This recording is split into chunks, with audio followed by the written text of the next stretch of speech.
I have learned over the years that when one's mind is made up, this diminishes fear. Knowing what must be done does away with fear. I would like to be known as a person who is concerned about freedom and equality and justice and prosperity for all people. Differences of race, nationality, or religion should not be used to deny any human being citizenship rights or privileges. Life is to be lived to its fullest so that death is just another chapter. Memories of our lives, of our works and our deeds will continue in others. Whatever my individual desires were to be free, I was not alone. There were many others who felt the same way. Racism is still with us. But it is up to us to prepare our children for what they have to meet, and, hopefully, we shall overcome. People always say that I didn't give up my seat because I was tired, but that isn't true.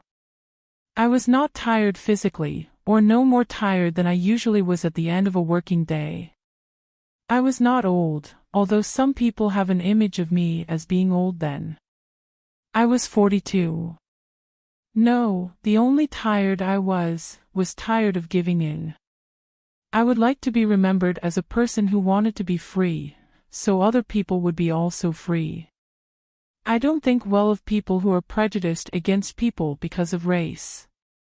The only way for prejudiced people to change is for them to decide for themselves that all human beings should be treated fairly.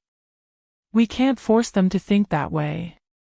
As far back as I can remember, I knew there was something wrong with our way of life when people could be mistreated because of the color of their skin.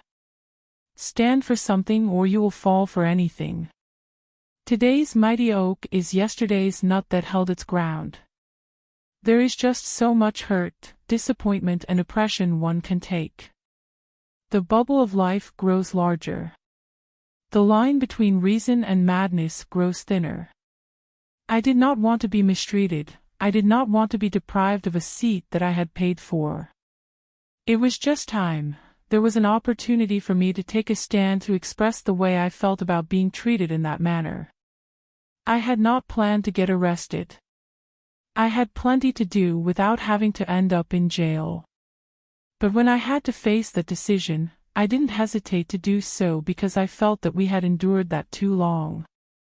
The more we gave in, the more we complied with that kind of treatment, the more oppressive it became.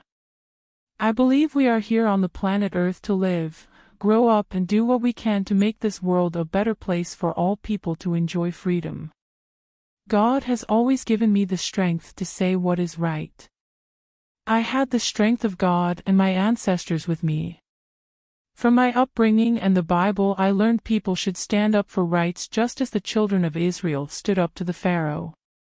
Each person must live their life as a model for others.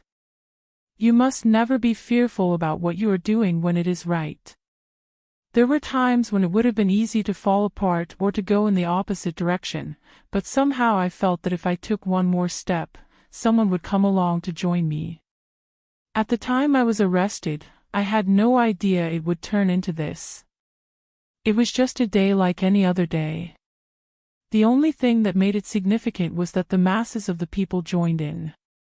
I felt the Lord would give me the strength to endure whatever I had to face. God did away with all my fear. I do the very best I can to look upon life with optimism and hope and looking forward to a better day, but I don't think there is any such thing as complete happiness. It pains me that there is still a lot of clan activity and racism. I think when you say you're happy, you have everything that you need and everything that you want, and nothing more to wish for. I haven't reached that stage yet.